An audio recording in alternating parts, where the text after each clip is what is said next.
আজ রাঙ্গামাটিতে মারমা সম্প্রদায়ের বর্ষবরণের অন্যতম উৎসব সাংগ্রাই বা জলকেলি উৎসব। এই উৎসবের আরও খবর জানাতে রাঙ্গামাটির চিংলা মংমারি স্টেডিয়াম থেকে যুক্ত হচ্ছেন প্রতিনিধি ইমতিয়াজ কামাল ইমন। ইমন, কেমন দেখছেন? মুন্নি, আপনি যেমনটা বলছিলেন, আজ মারমা সম্প্রদায়ের যে ঐতিহ্য, তাদের যে সামাজিক উৎসব সাংগ্রাই জল উৎসব, আর এই উৎসবকে কেন্দ্র করে এখন রাঙামাটিতে কিন্তু উৎসবের নগরীতে পরিণত হয়েছে। আমি যদি একটু দেখাতে চাই, এই যে আমি এই মুহূর্তে রয়েছি রাঙামাটির যে চিংলামং মারি স্টেডিয়ামের টি রয়েছে সেখানে। এখানে রাঙামাটির যে বিভিন্ন জেলা, রাঙামাটি জেলার বিভিন্ন উপজেলা থেকে কিন্তু যে মারমা তরুণ তরুণীরা এখানে পানি খেলতে কিন্তু ইতিমধ্যে জড়ো হচ্ছেন। আর আজকের অনুষ্ঠানটি মারমা সাংস্কৃতিক সংস্থা মাসুসের আয়োজনে কিন্তু এই উৎসবে জলখিলি উৎসবের আয়োজন সেটি করা হয়েছে।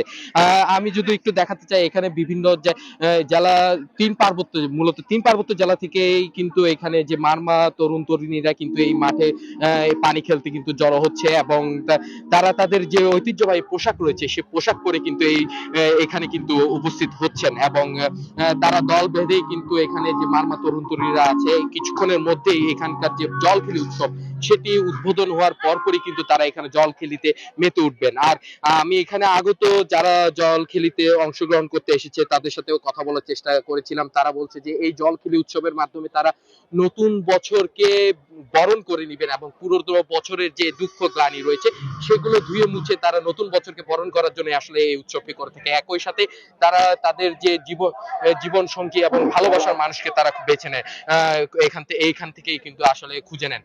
আর সর্বোপরি যদি আমি বলি, এই সাংগ্রাই জলখিলি উৎসব শুধু এটি কিন্তু যে শুধু মারমারা খেলেন তাই নয়, এখানে পাহাড়ের সকল সম্প্রদায়ের মানুষ কিন্তু এই জলখিলি উৎসবে অংশ নেয়।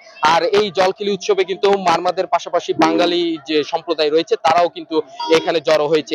তো সব মিলিয়ে বলা যায় এখানে একটি সাম্প্রদায়িক সম্প্রীতির মিলন মেলায় পরিণত হয়েছে।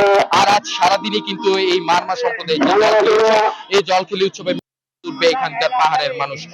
আর কিছুক্ষণের মধ্যেই হয়তো এখানে খেলা শুরু হবে। এর পরবর্তী সংবাদে আমরা ধন্যবাদ আপনাকে।